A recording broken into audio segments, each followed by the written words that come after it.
ಈ ಮಾಧ್ಯಮ ಗೋಷ್ಠಿ ಒಂದು ಪಕ್ಷದ್ದು ಇಲ್ಲ ಒಂದು ಸರ್ಕಾರದಲ್ಲ. ಈ ಮಾಧ್ಯಮ ಗೋಷ್ಠಿ ಇಡೀ ರಾಜ್ಯದಲ್ಲಿ ಇರುವಂತ ಎಲ್ಲ ಕೂಲಿ ಕಾರ್ಮಿಕರ ಬದುಕು ಜೊತೆಗೆ ಗ್ರಾಮೀಣ ಪ್ರದೇಶದ ಅಭಿವೃದ್ಧಿ ವಿಚಾರದಲ್ಲಿ ಕಳೆದ 20 ವರ್ಷದಿಂದ ಏನು ನಮ್ಮ ಹಳ್ಳಿಯ ಜನ ದುಡಿದು ಬೆವರು ಸುರಿಸಿ ಆ ಊರನ್ನ ಅಭಿವೃದ್ಧಿ ಮಾಡ್ತಾ ಇದ್ರು ಮತ್ತು ವೈಯಕ್ತಿಕವಾದಂತ ಅವರ ಬದುಕಿನಲ್ಲಿ ಒಂದು ಶಕ್ತಿ ತುಂಬ್ತಾ ಇತ್ತು. ಅದಕ್ಕೆ ಇವತ್ತು ಒಂದು ಕೊನೆ ಇತಿಹಾಸವನ್ನ ಎಳೆದಿದ್ದಾರೆ. ನನಗೆ ಆಶ್ಚರ್ಯ ಆಗ್ತದೆ. ನಾನು ಬಿಜೆಪಿ ಎಲ್ಲ ಸ್ನೇಹಿತರುಗಳಿಗೆ ನಾನು ಕೇಳಲಿಕ್ಕೆ ಬಯಸ್ತೇನೆ, ಇಲ್ಲ ನೀವು ಇದನ್ನ ಸ್ವಾಗತ ಮಾಡಬೇಕಾಯ್ತು, ಇಲ್ಲ ನೀವು ಇದನ್ನ ಖಂಡಿಸಬೇಕಾಯ್ತು. ಎರಡೂ ಕೂಡ ಮಾಡಿಲ್ಲ. ಇಲ್ಲ ಏನು ನಿಮ್ಮ ಕೇಂದ್ರ ಸರ್ಕಾರ ಮಾಡಿದೆ ಇದು ಮಾಡಿರೋದು ಸರಿ ಅಂತ ನೀವು ಹೇಳ್ಬೇಕಾಗಿತ್ತು, ಇಲ್ಲ ನರೇಗಾ ಯೋಜನೆಯನ್ನ ತೆಗೆದಾಕಿರೋದು ಸರಿ ಅಂತ ಹೇಳ್ಬೇಕಾಯ್ತು, ಇಲ್ಲ ತಪ್ಪು ಅಂತ ಹೇಳ್ಬೇಕಾಯ್ತು. ಇವೆರಡೂ ಹೇಳ್ದೆ ಯಾಕೆ ಇಲ್ಲಿವರೆಗೂ ಮೌನ ತಾಳ್ತಾ ಇದ್ದೀರಿ ಅನ್ನೋದನ್ನ ನೀವು ಹೇಳಬೇಕಾಗ್ತದೆ. ಯಾಕೆಂದ್ರೆ ಈ ಯೋಜನೆಯಿಂದ ಈಗಾಗಲೇ ನಮ್ಮ ಮುಖ್ಯಮಂತ್ರಿಗಳು ಮತ್ತು ನಮ್ಮ ರೂರಲ್ ಡೆವಲಪ್ಮೆಂಟ್ ಮಿನಿಸ್ಟರ್ ಹೇಳ್ದಂಗೆ ಪ್ರತಿ ಒಂದು ಕುಟುಂಬದ ಯಾರು ಕೂಲಿ ಕಾರ್ಮಿಕರಿಗೆ ಈ ಶಕ್ತಿ ಮಹಾತ್ಮ ಗಾಂಧೀಜಿ ಗ್ರಾಮೀಣ ಉದ್ಯೋಗ ಖಾತ್ರಿ ಯೋಜನೆ, ಈ ಯೋಜನೆಯಲ್ಲಿ ಪ್ರತಿ ಒಬ್ಬರ ವೈಯಕ್ತಿಕವಾದಂತ ಬದುಕಿನಲ್ಲಿ ತಾನು ಮಾಡಿದಂತ ತನ್ನ ಮನೆ ಕಟ್ಕೊಳ್ಳಕ್ಕೆ ಕೇಂದ್ರ ಸರ್ಕಾರ ಆಗ್ಲಿ ರಾಜ್ಯ ಸರ್ಕಾರ ಆಗ್ಲಿ ಕೊಟ್ಟಂತ ಮನೆ, ಆಶ್ರಯ ಮನೆ, ಇಂದಿರಾ ಆವಾಸ್ ಮನೆ, ಅಂಬೇಡ್ಕರ್ ಮನೆ, ಬಸವ ಜಯಂತಿ ಮನೆ, ಆ ಮನೆಯಲ್ಲಿ ತಾನೇ ಕೂಲಿ ಮಾಡಿಕೊಂಡು ಕಟ್ತಾ ಇರೋಂತ ಸಣ್ಣ ಮನೆಗೆ ತಾನೇ ಕೂಲಿ ತೆಗೆದುಕೊಳ್ಳುವಂತ ಶಕ್ತಿ ಇವತ್ತು ಮನಮೋಹನ್ ಸಿಂಗ್ ಅವರ ಸರ್ಕಾರ, ಕಾಂಗ್ರೆಸ್ ಸರ್ಕಾರ, UPA ಸರ್ಕಾರ ಕೊಟ್ಟಿದೆ. ಜೊತೆಗೆ ಪ್ರತಿಯೊಬ್ಬನ ಜಮೀನಿನಲ್ಲಿ ಜಮೀನ್ ಮಟ್ಟ ಮಾಡ್ಕೊಳ್ಳಿಕ್ಕೆ, ಇಂಗು ಗುಂಡಿ ತೋಡ್ಕೊಳ್ಳಿಕ್ಕೆ, ಇಲ್ಲ ಏನಾರು ಒಂದು ಗಿಡಗಳನ್ನ ರೇಷ್ಮೆ ಹಾಕ್ಲಿಕ್ಕೆ, ಮಾವಿನ ಗಿಡ ಹಾಕೊಳ್ಳಿಕ್ಕೆ, ಇಲ್ಲ ಯಾವುದೇ ಆಗ್ಲಿ ಅವನು ವ್ಯವಸಾಯ ಮಾಡ್ಕೊಳ್ಳಿಕ್ಕೆ, ಅವನ ವ್ಯವಸಾಯ ಮಾಡ್ಕೊಳ್ಳೋದಕ್ಕೂ ಕೂಡ ಅವನಿಗೆ ಕೂಲಿಯನ್ನ ಪಡ್ಕೊಳ್ಳಿಕ್ಕೆ, ಅದನ್ನ ರಿಜಿಸ್ಟರ್ ಮಾಡ್ಬಿಟ್ಟು ಕೂಲಿಯನ್ನ ಪಡ್ಕೊಳ್ಳಿಕ್ಕೆ ಒಂದು ಅವಕಾಶ ಇದೆ. ನಾನು ತಮ್ಗೆ ಹೇಳಲಿಕ್ಕೆ ಬಯಸ್ತೇನೆ, ನೋಡಿ, ಒಂದು ಇನ್ಫ್ರಾಸ್ಟ್ರಕ್ಚರ್ ಬೇರೆ ವಿಚಾರ, ನಾನು ಅದಕ್ಕೆ ಆಮೇಲೆ ಬರ್ತೀನಿ. ಇಂಡಿವಿಜುವಲ್ ಆಗಿ improving livelihoods through horticulture, sericulture, plantation, forestry, ಆಮೇಲೆ ಡೆವಲಪ್ಮೆಂಟ್ ಆಫ್ ವೇಸ್ಟ್ ಲ್ಯಾಂಡ್, ಯಾವ್ದಾದ್ರು ವೇಸ್ಟ್ ಲ್ಯಾಂಡ್ ಅಂತ ಅವ್ರ ಭೂಮಿಗಳಲ್ಲಿತ್ತು ಅದನ್ನೆಲ್ಲ ಮಟ್ಟ ಮಾಡ್ಕೊಳ್ಳಿಕ್ಕೆ ಸ್ವಂತ ಭೂಮಿಲಿ. Unskilled wages construction houses sanction and Indira Awas ಯೋಜನೆ and other state and central government scheme.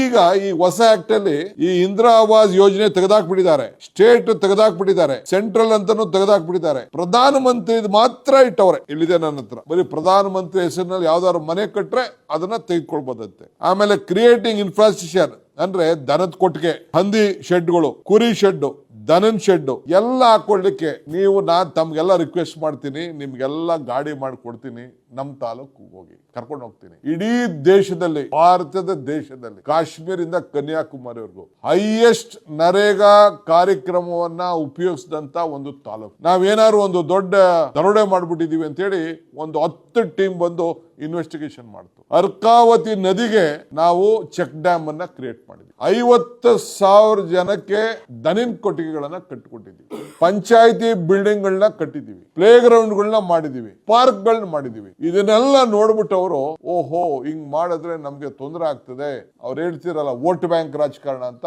ಅದಕ್ಕೆ ಏನಾದ್ರು ಧಕ್ಕೆ ಆಗ್ತದೆ ಅಂತ ಹೇಳಿ ಇವತ್ತು ಮಾರಕವಾಗಿ ಇವತ್ತು ಎಲ್ಲ ಪಂಚಾಯತಿಗಳಿಗೆ, ಪಂಚಾಯತಿ ಮೆಂಬರ್ಗಳಿಗೆ ಕೊಟ್ಟಂತ ಅಧಿಕಾರ ಏನಿತ್ತು, ಯಾಕೆಂದ್ರೆ ಪ್ರತಿಯೊಂದು ಕಾರ್ಯಕ್ರಮಗಳ ಕೂಡ ಯಾರ್ಯಾರು ಕೂಲಿ ಮಾಡ್ಕೊಳ್ಳಿಕ್ಕೆ ಶಕ್ತಿ ಇತ್ತು, ಯಾರ್ಯಾರು ಅವನ ಜಮೀನಿನಲ್ಲಿ ಅವನು ಉತ್ಪಾದನೆ ಮಾಡ್ಕೊಳ್ಳೋಕೆ ಶಕ್ತಿ ಇತ್ತು, ಅದನ್ನ ಹೋಗಿ ಪಂಚಾಯತಿಗೆ ಒಂದು ಅರ್ಜಿ ಕೊಡ್ತಿದ್ದ, ಪಂಚಾಯತಿಯವರು ಪ್ಲಾನ್ ಆಗ್ತಾ ಇದ್ರು, ಅದನ್ನ ಲೋಡ್ ಮಾಡ್ತಾ ಇದ್ರು, ಅವನಿಗೆ ನೇರವಾಗಿ ಅವನು ಕೂಲಿ ಮಾಡ್ಕೊಳ್ಳೋದಕ್ಕೆ ತಂಬನ್ನು ಕೊಟ್ಟು, ಅದು ಬಯೋಮೆಟ್ರಿಕ್ ಕೂಡ ಈಗ ಅವಕಾಶ ಇತ್ತು. ಅದನ್ನ ಇವತ್ತು ತಪ್ಪಿಸಿ ಇದನ್ನ ಕಾಂಟ್ರಾಕ್ಟರ್ಗಳ ಕೈ ಕೊಟ್ಟಿದ್ದಾರೆ. ನೀವು ತೆಗೆದುಕೊಂಡು ನೋಡಿ, ಈಗಿನ ಕಾನೂನು ನಾವಿಲ್ಲಿ ಕೊಟ್ಟಿದ್ದೀವಿ ಲಾಸ್ಟ್ ಅಲ್ಲಿ, ಗುತ್ತಿಗೆದಾರರಿಗೆ ಅವಕಾಶ ಮೊದಲು ಇರಲಿಲ್ಲ, ಈಗ ಗುತ್ತಿಗೆದಾರರಿಗೆ ಅವಕಾಶ ಇದೆ. ಕಾಂಟ್ರಾಕ್ಟರ್ಗಳಿಗೆ ಈಗ ಬೆಳೆಸಲಿಕ್ಕೆ, ಅದು ಏನು ಕೇಂದ್ರ ಸರ್ಕಾರದಿಂದ ನೇರವಾಗಿ ಆರ್ಟಿಫಿಷಿಯಲ್ ಇಂಟೆಲಿಜೆನ್ಸ್ ಉಪಯೋಗಿಸಿ ಅಲ್ಲಿಂದನೇ ಹೇಳ್ತಾರಂತೆ ಯಾವ ತಾಲೂಕಲ್ಲಿ ಕೆಲಸ ಮಾಡಬೇಕು, ಯಾವ ಊರಿನಲ್ಲಿ ಕೆಲಸ ಮಾಡಬೇಕು ಅಂತೇಳಿ. ಈ ರೀತಿ ಈ ಯೋಜನೆ ಏನು ಇವತ್ತು ತಂದಿದ್ದಾರಲ್ಲ, ಮುಂದಕ್ಕೆ ನಾನು ಬಿಜೆಪಿ ರಾಜ್ಯದ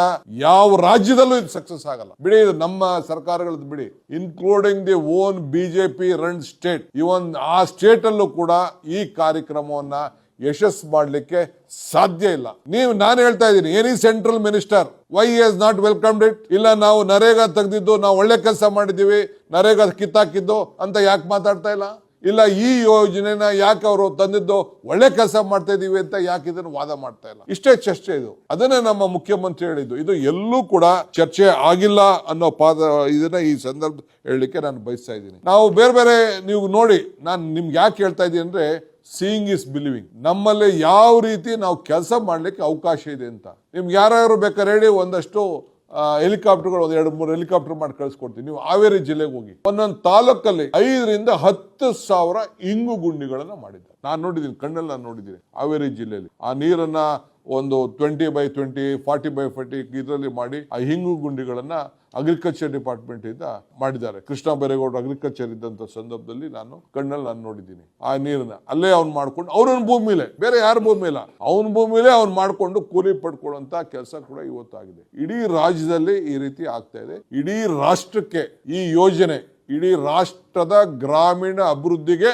ಒಂದು ದೊಡ್ಡ ಮಾರಕ ಇದು. ಇದರಂತ ಮಾರಕವಾದಂತ ಬಿಲ್ಲು ಗ್ರಾಮೀಣ ಪ್ರದೇಶದ ಬದುಕಿಗೆ. ಈಗ ರಾಜೀವ್ ಗಾಂಧಿ ಅವರು 73rd 74th ಅಮೆಂಡ್ಮೆಂಟ್ ಮಾಡ್ಬೇಕಾರೆ ಇಲ್ಲಿಗೆ ಬಂದಿರಲಿಲ್ವಾ ಅವರು? ನಮ್ಮ ರಾಮಕೃಷ್ಣ ಹೆಗಡೆ ಅವರು ಇಲ್ಲಿ ಚೀಫ್ ಮಿನಿಸ್ಟರ್ ಇಲ್ಲಿಗೆ ಬಂದು SK ಡೇ ಅವ್ರು ಬಂದು, ನಾವೇ ಇಲ್ಲಿ ಬಂದು ಕಾನ್ಫರೆನ್ಸ್ ಮಾಡಿಲ್ವಾ? ಈ ಆಕ್ಟ್ ತರ್ತಾ ಇದೀವಿ, ಇದಕ್ಕೆ ಏನಾಗಬೇಕು, ಪಂಚಾಯತ್ ರಾಜ್ಗೆ ಶಕ್ತಿ ಕೊಡಬೇಕು, ಪಂಚಾಯತ್ಗೆ ಏನ್ ಕೊಡಬೇಕು ಅಂತ ಮಾಡಿ ತೀರ್ಮಾನ ಮಾಡಿದ್ರು. ಸೋನಿಯಾ ಗಾಂಧಿ ಅವರು ಅವ್ರ ಲೀಡರ್ಶಿಪ್ ಅಲ್ಲಿ, ಇದೇ ಮನಮೋಹನ್ ಸಿಂಗ್ ಅವರ ಫೈನಾನ್ಸ್ ಮಿನಿಸ್ಟರ್ ಇದ್ದಂತ ಸಂದರ್ಭದಲ್ಲಿ ಬೇಲೂರು ಡಿಕ್ಲರೇಷನ್ ಮಾಡಿದ್ರು. ಬೇಲೂರು ಡಿಕ್ಲರೇಷನ್ ಏನ್ ಮಾಡಿದ್ರು? 25 ಇಲಾಖೆಗಳಲ್ಲಿ ಪಂಚಾಯತಿಗಳಿಗೆ ಶಕ್ತಿ ತುಂಬುವಂತ ಕೆಲಸ ಮಾಡಿದ್ರು. ಆ ಶಕ್ತಿ ತುಂಬುವಂತ ಕೆಲಸದಲ್ಲಿ ಈ ನರೇಗಾ ಬಂದಿದ್ದು. ಎಲ್ಲ ಇಲಾಖೆಗೆ ಸಂಬಂಧಪಟ್ಟ ಎಲ್ಲ ಅಂಗನವಾಡಿಗಳು, ಇಲ್ಲಿ ನೋಡಿ, ಅಂಗನವಾಡಿ ಬಿಲ್ಡಿಂಗ್ ಕಟ್ಟಲಿಕ್ಕೆ, ಗ್ರಾಮ ಪಂಚಾಯತಿ ಆಫೀಸ್ ಕಟ್ಕೊಳ್ಳಿಕ್ಕೆ, ವುಮನ್ ಸೆಲ್ಫ್ ಹೆಲ್ಪ್ ಗ್ರೂಪ್ ಕಟ್ಟಲಿಕ್ಕೆ, ಫೆಡರೇಷನ್, ಸೈಕ್ಲೋನ್ ಶೆಲ್ಟರ್ಗಳು, ಕ್ರಿಮಿಟೋರಿಯಂಗಳು, ಬ್ಲಾಕ್ ಲೆವೆಲ್ ಅಲ್ಲಿ ಎಲ್ಲ ಕೂಡ ಕಟ್ಟಲಿಕ್ಕೆ ಒಂದು ಅವಕಾಶ. ಆಮೇಲೆ ಇದನ್ನ ಗೋಡನ್ಗಳು ಕಟ್ಕೊಳ್ಳಿಕ್ಕೆ, ಏನೇನು ನಮ್ಮ ಸಮುದಾಯದ ಭವನ, ಏನು ಸಮುದಾಯಕ್ಕೆ ಸಂಬಂಧಪಟ್ಟಂತ ಎಲ್ಲ, ನಾನು ವೈಯಕ್ತಿಕವಾಗಿ ಒಂದೇ ಮಾತಾಡ್ತಾ ಇಲ್ಲ, ಕಲ್ವರ್ಟು, ರೋಡ್ಸ್ ಇನ್ಕ್ಲೂಡಿಂಗ್ ಸೈಡ್ ಡ್ರೈವ್ಸ್, ಪ್ರತಿ ಒಂದು ಊರಲ್ಲೂ ಚರಂಡಿ ಮಾಡ್ಕೊಳ್ಳಿಕ್ಕೆ, ರೋಡ್ ಮಾಡ್ಲಿಕ್ಕೆ, ಜಮೀನುಗಳಿಗೆ ಹೋಗ್ಲಿಕ್ಕೆ, ರಸ್ತೆ ಮಾಡ್ಕೊಳ್ಳಿಕ್ಕೆ ಎಲ್ಲ ಇತ್ತು. ಇನ್ನು ಮುಂದಕ್ಕೆ ಒಂದು ಮನೆ ಕೂಡ ಮಾಡ್ಕೊಳ್ಳಿಕ್ಕೆ ಸಾಧ್ಯ ಆಗುದಿಲ್ಲ. ಒಂದು ಊರಲ್ಲಿ ಒಂದು ಚರಂಡಿ ಮಾಡ್ಕೊಳ್ಳಿಕ್ಕೆ ಸಾಧ್ಯ ಇಲ್ಲ.